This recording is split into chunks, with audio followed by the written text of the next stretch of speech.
दो चैप्टर का नाम है प्रत्येक मर्म निर्देश शरीर। चैप्टर बड़ा इजी है और लेकिन मैक्सिमम बच्चे उसको छोड़ देते हैं और इसमें 2-3 क्वेश्चन आते हैं। ठीक है, अच्छे से पढ़ना है, बड़ा आसान चैप्टर है। और प्रत्येक मर्म निर्देश का मतलब क्या है यहाँ इस चैप्टर में सिंगल सिंगल मर्म के बारे में बहुत डिटेल में बताया जाएगा। तो क्या कह रहे हैं, श्लोक नंबर 3 देखिए, सप्तोत्तरम शतम, सप्तोत्तरम मर्म शतम। मर्म कितने टोटल 107। कोई भी चारे आए आयुर्वेद में किसी ने भी इससे कम से ज्यादा मर्म नहीं बताए, सभी ने 107 मर्म ही बताए। तानी मर्माणी पंचात्मकानी भवन्ति। 5 प्रकार के मर्म कौन कौन से, मांस मर्म, शिरा मर्म, स्नायु मर्म, अस्थि मर्म और संधि मर्म। मांस, शिरा, स्नायु, संधि, अस्थि मर्म। ठीक है, फिर क्या कह रहे हैं, ना खलु मांस, शिरा, स्नायु, अस्थि, संधि व्यतिरेकानि अन्यानि मर्म भवन्ति यस्मान् न उपलभ्यते। और इन 5 के अलावा कोई दूसरा मर्म नहीं है, क्योंकि यही मर्म रहेंगे, मांस, शिरा, स्नायु, संधि, अस्थि। इसके अलावा कोई अलग से नहीं होगा। जल्दी बता रहे हैं वो। तत्र एक दशम मास मर्माणी, यहाँ पे नंबरिंग बता रहे हैं। मास मर्म आर 11 इन नंबर। ठीक है, मास मर्म 11 इन नंबर। चत्वारिंशत् शिरा मर्माणी 41, शिरा मर्म 41। सप्तविंशति मगी 27। कितने मर्म, स्नायु मर्म, स्नायु मर्म की संख्या 27। अष्टाव अस्थि मर्माणी 8 होते हैं अस्थि मर्म। और विंशति संधि मर्माणी 20 होते हैं संधि मर्म।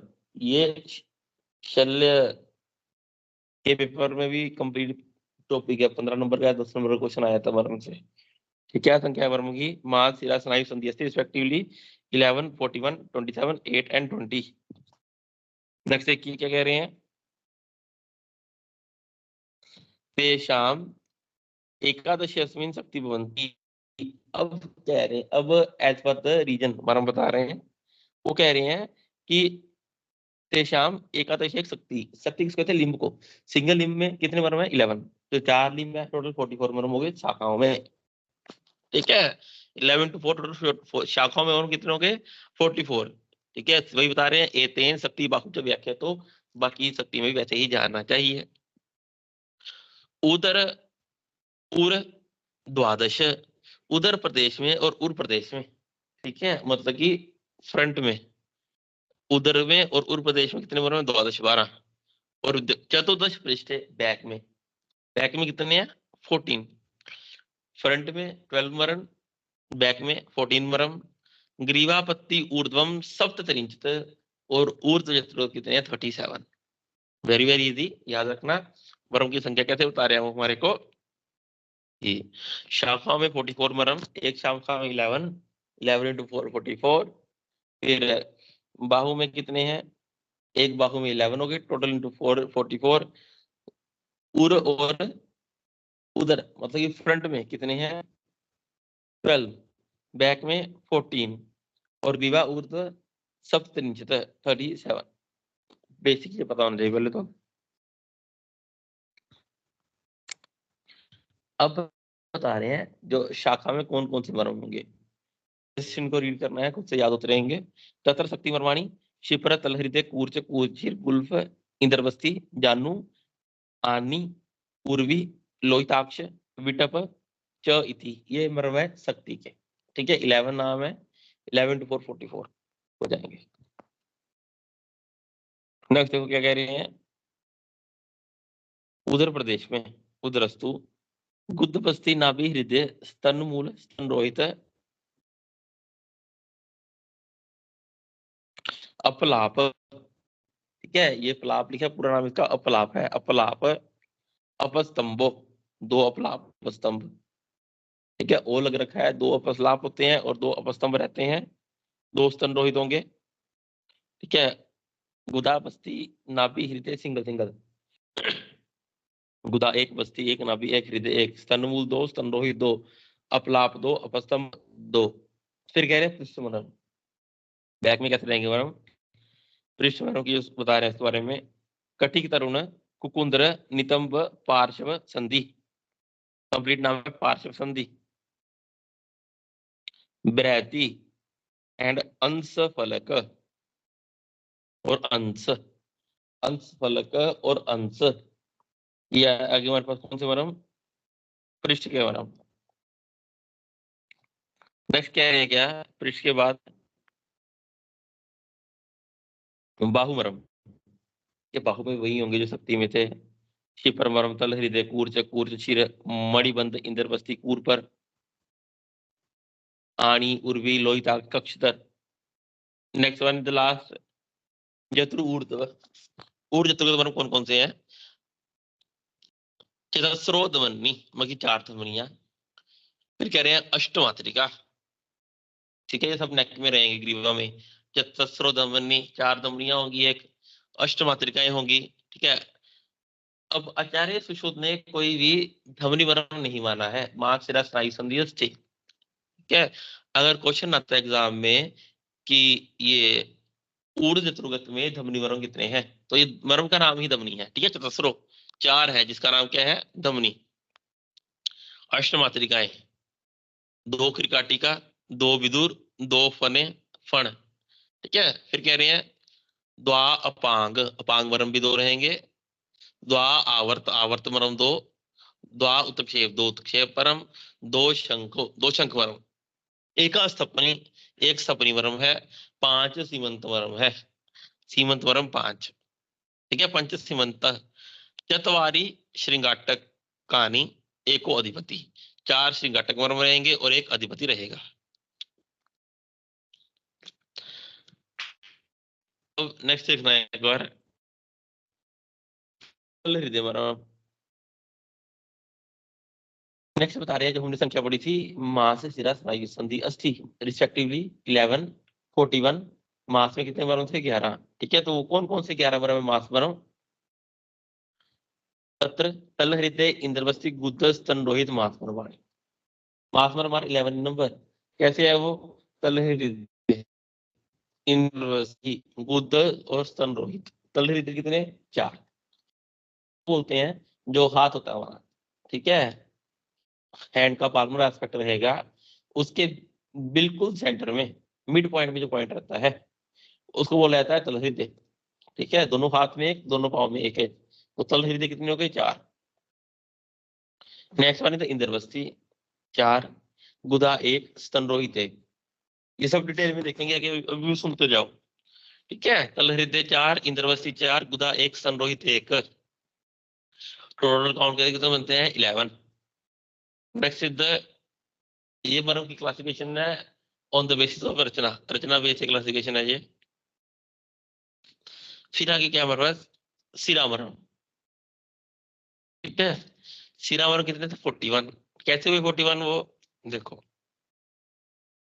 नीला धमनी, ठीक है, मतलब कि नीला धमनी जो बता रहे हैं वो कितनी होती है टोटल, 4 होती हैं, ठीक है। हमने पढ़ा धमनी वर्म कितने थे, 4।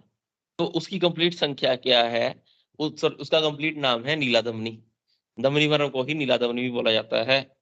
मात्रिका, कितनी मात्रिका पढ़ते हैं अभी हम, अष्ट मात्रिका है ना, मात्रिका वर्म होते हैं 8। फिर बड़ा क्या बड़ा, श्रृंगाटक वर्म 4 रहते हैं। नेक्स्ट वन इधर अपांग 2 रहेंगे, आंख में होते हैं अपांग वर्म 2। एक और सारा चैप्टर सुन लो खुद से, कंसेप्ट क्लियर होते रहेंगे।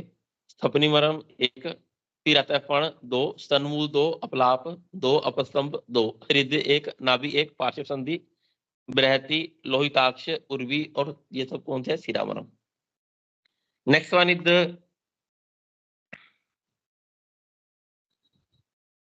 अस्थिमरम, सॉरी मांस हो गया, सिरा हो गया, फिर आते हैं स्नायु मरम।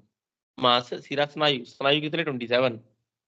स्नायु के लिए कौन कौन से हैं, आनी, विटप, कक्षधर, कूर्चिर, बस्ती, क्षिप्र, अंश, विदुर, उत्क्षेप एंड कूर्च, ये सब है कौन से मरम, स्नायु। नेक्स्ट वन इज द अस्थि मरम। अस्थि में क्या कह रहे जा रहे हमारे को,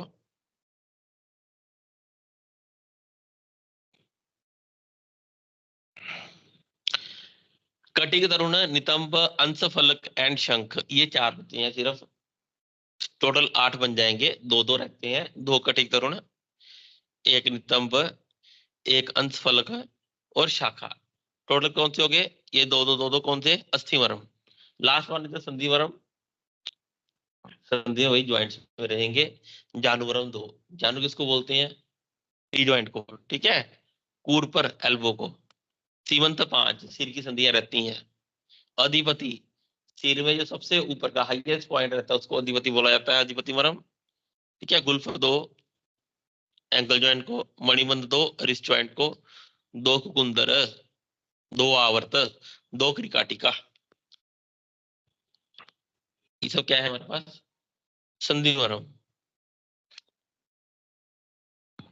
अब इनके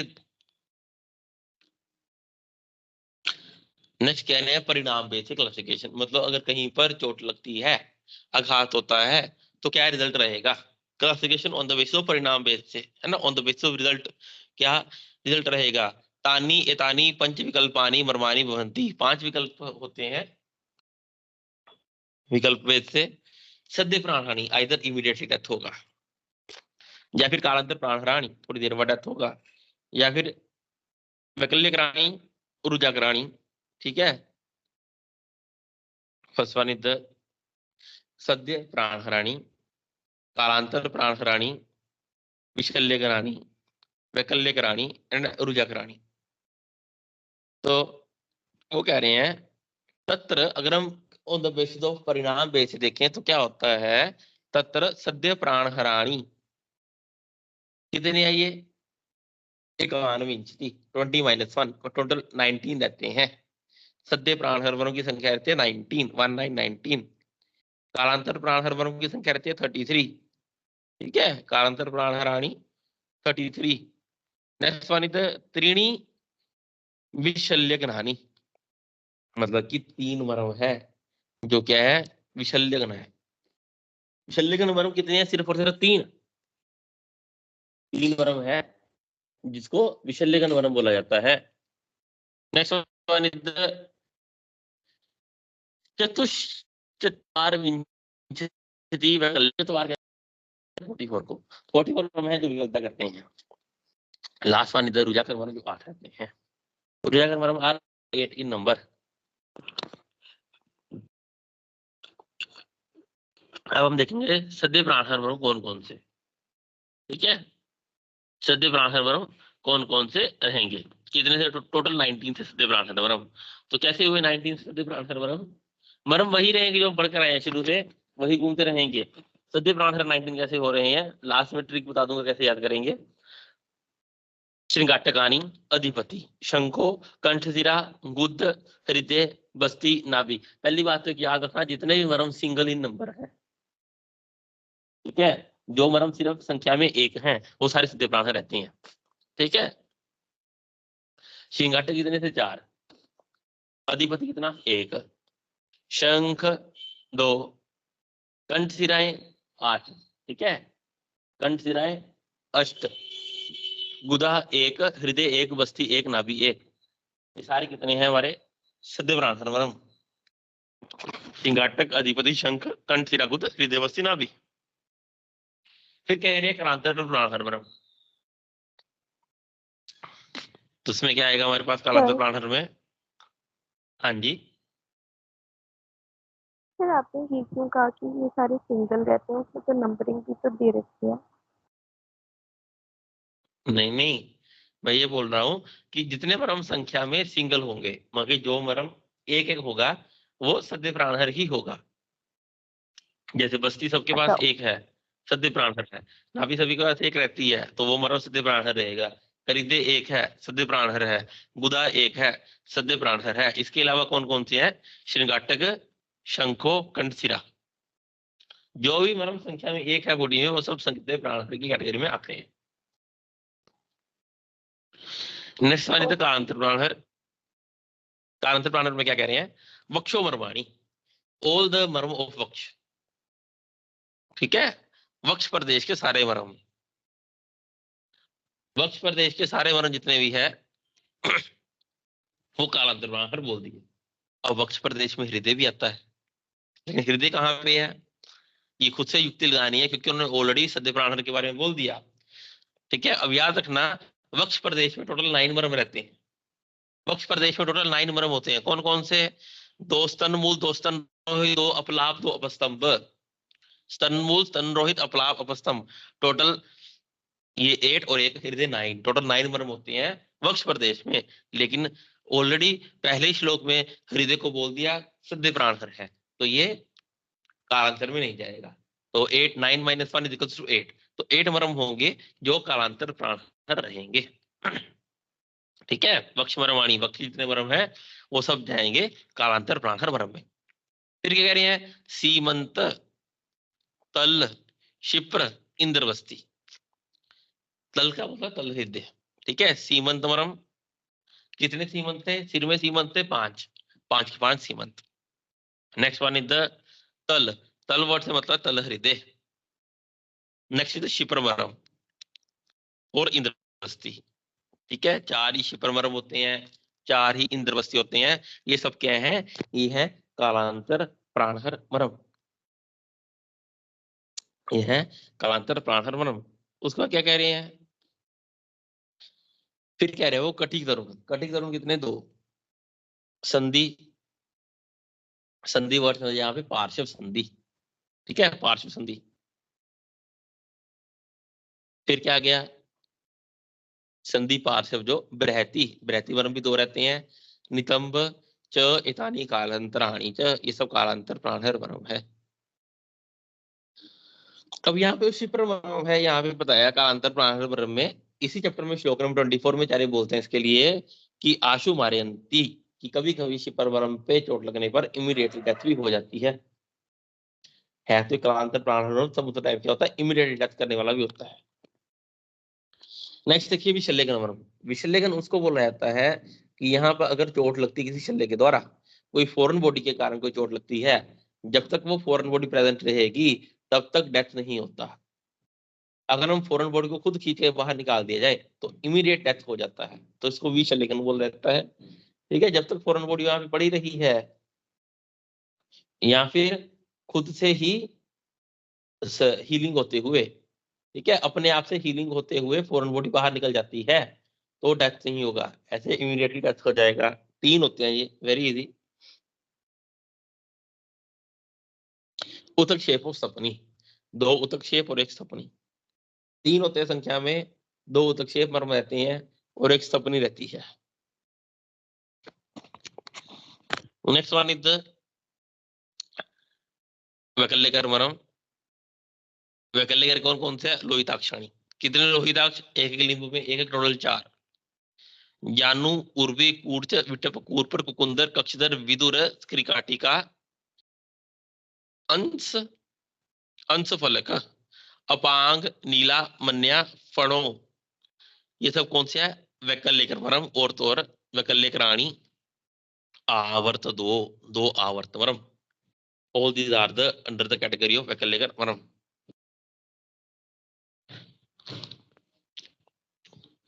नेक्स्ट क्या कह रहे हैं हमारे को? ऊर्जाकर मर्म। ऊर्जाकर होते हैं यहाँ पे अगर एक बार चोट लग जाए, एक्सेसिव पेन होती है, बहुत दर्द होता रहता है। ठीक है, तो रुजकर 8 होते हैं। गुल्फो 2, 2 गुल्फ, 2 मणिबंध, 2 2 कूर्चशीर। 2 गुल्फ, 2 मणिबंध और 2 2 कूर्चशीर, ये है रुजाकर मर्म।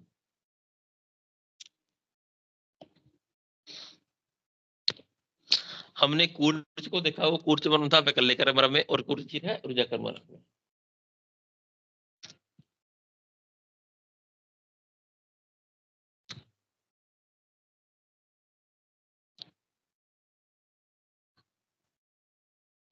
नेक्स्ट देखो 15 नंबर। शिप्राणी विद्यमात्राणी घनंती कालांतरेंच, बाकी शिपर मर्म का वेदन होने पर, ठीक है, कई दिनों पश्चात मृत्यु होती है।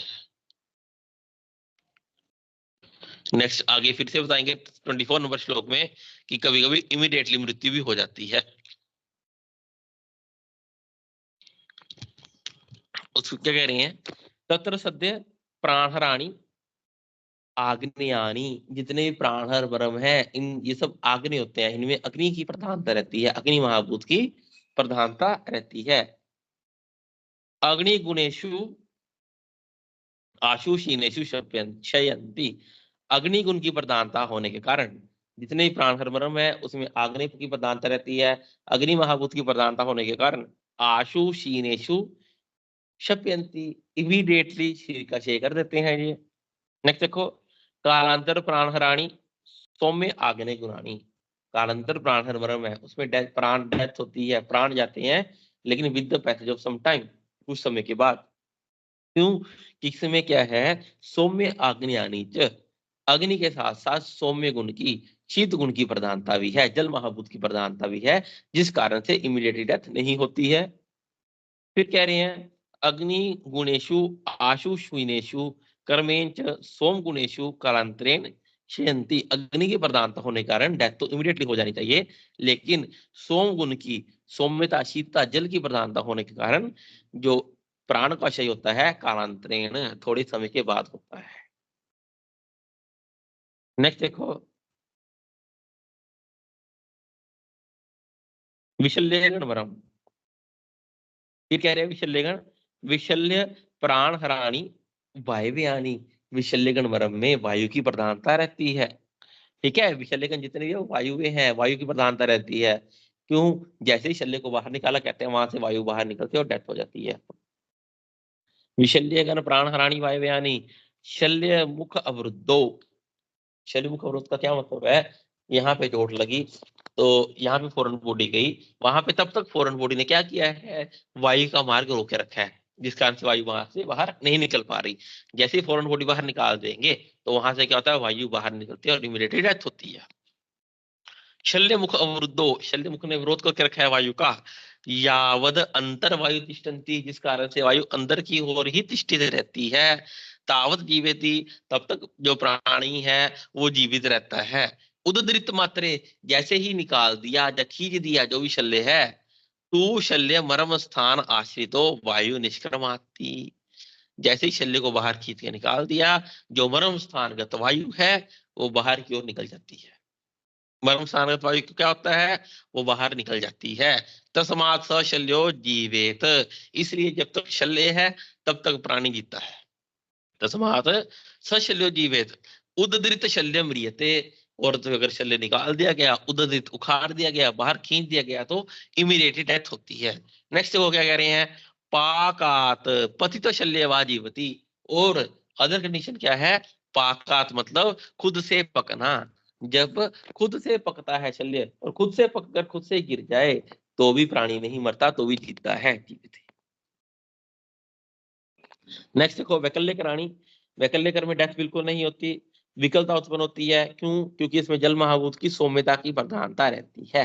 वैकल्यक रानी सौम्यानी च, सोमो ही स्थिरत्वाद शीत्याद प्राणावलंबन च।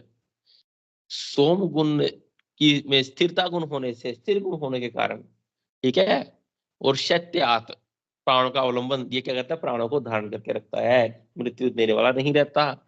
And last one is the रुजा कर्मरम। रुजा कराणी अग्नि वायु गुण भूयिष्ठानी। रुजा कर्मरम में अग्नि और वायु की प्रधानता रहती है। विशेष तो रुजा करा पंचभौतिक ऊर्जाम आहुर एके। बाकी विशेषकर रुजा कर्मरम में वायु और अग्नि की प्रधानता रहेगी रहेगी। लास्ट में कह रहे हैं पंचभौतिक रुजा आहुमे के सभी मरों के पंचभौतिक सिद्धांत बता दिया गया। पंचभौतिक ऊर्जा आहु के मतलब कुछ कार्य कहते हैं कि ऊर्जा कर्मरम में पांचों के पांचों महाभूत रहते हैं, प्रधानता रहती है।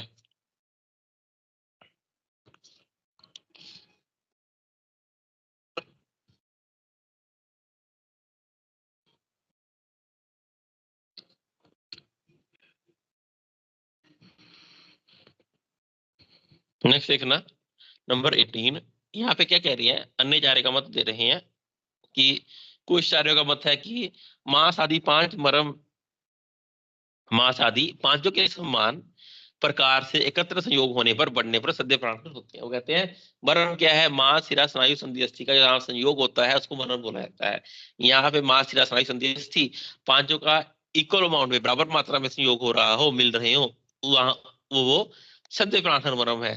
कांतर प्राणहर मरम एकम अर्थात 4 जना का मेल है, यहाँ पे 4 मिल रहे हो, मास शिरा स्नायु संधि अस्थि में से किन्हीं 4 चीजों का मेल हो रहा हो उसको कालांतर प्राणहर बोल दिया उन्होंने। ठीक है।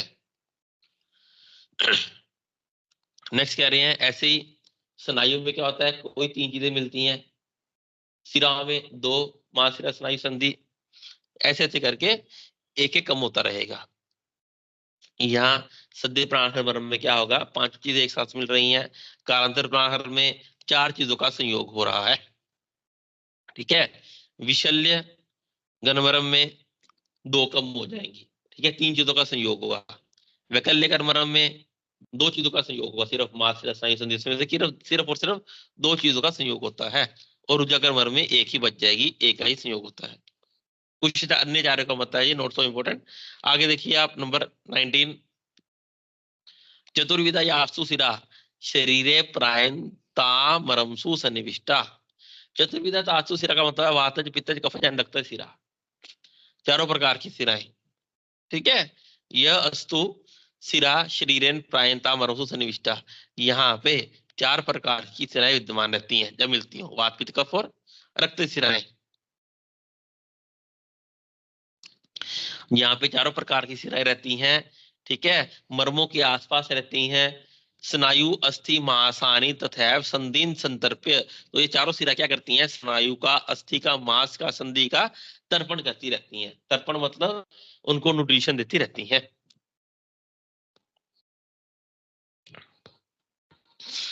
अब हम पढ़ेंगे कि तत्र सद्य प्राणहर अंते विद्यम कालांतरेण मारयन्ति। अगर एग्जैक्ट सद्य प्राणहर वर्म पे चोट नहीं लगी, ठीक है, जो सद्य प्राणहर वर्म की लोकेशन है वहां पर चोट नहीं लगती, सद्य प्राणहर अंते, अंते मतलब कि उसके आउटस्कर्ट्स में, ठीक है, उसके आउटर साइड में या उसके किसी बॉर्डर, आउटर बॉर्डर पे या बॉर्डर के आसपास की चोट लगती है तो क्या होगा, कालांतरेण मारयन्ति, तो कालांतर प्राणहर के लक्षण मिलते हैं। कालांतर प्राणहर अंते, जो कालांतर प्राणहर मर्म है उसके अगर आसपास किसी साइड पे बॉर्डर से चोट लगती है तो क्या होता है, कालांतर प्राणहर अंते विद्यम वैकल्यम, तो वैकल्य कर मर्म के लक्षण मिलेंगे, विकलता उत्पन्न होती है। ठीक है, तो विकलता उत्पन्न होगी। फिर कह रहे हैं विशल्य गरम वैकल्य करम च भवंती। सिमिलरली ऐसे ही है, विशल्य घर मरम है जो, ठीक है, उसके आसपास कहीं चोट लगती है, एग्जैक्ट विशल्य कर मरम पे चोट नहीं लगती तो भी विकलता ही उत्पन्न होगी।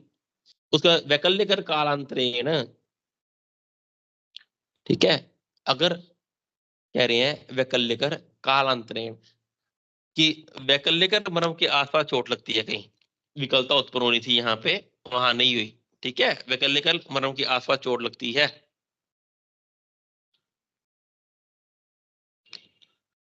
तो क्या होता है, वो वैकल्यकर कालांतरेण क्लेशंती रुजा चक्र होती, तो वहां पे रुजाकर मर्म, ठीक है, रुजाकर मर्म जो विधि के लक्षण है वो लक्षण उत्पन्न होंगे।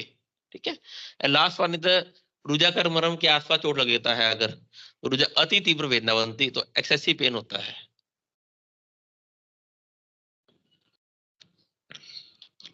देखिए 24, तत्र सद्य प्राणहराणी सप्तरात्र अभ्यंतर मारयन्ति थी। सद्य प्राणहर मरण पे आघात होने के कारण 7 दिन के अंदर अंदर मृत्यु हो जाता है। कांतर प्राणहानि पक्षाणवा मासात्वा, कांतर प्राणहर पर पे चोट लगने पर आइधर 15 दिन में या 1 महीने में मृत्यु होगा। देशेषु अपितु क्षिप्राणि कदाचित आशु मारयन्ति इति। फिर कह रहे हैं लेकिन क्षिप्र मरम ऐसा मरम है यहाँ पे क्या होता है, कभी कभी कदाचित आशु इमीडिएटली मारयन्ति डेथ होता है। ठीक है, विशल्य प्राणहराणी वैकल्यकराणी च कदाचित अभिहित्यानि मारयन्ति इति। और लास्ट में कह रहे हैं जो विशल्य कणमरम है, प्राणहर मरम है, वैकल्यकर मरम है, विशल्य प्राणहर और वैकल्यकराणी च कदाचित अभिहतानि मारयन्ति इति। कदाचित मतलब कि विशेष आघात होने पर मारने वाले, मृत्यु देने वाले होते हैं।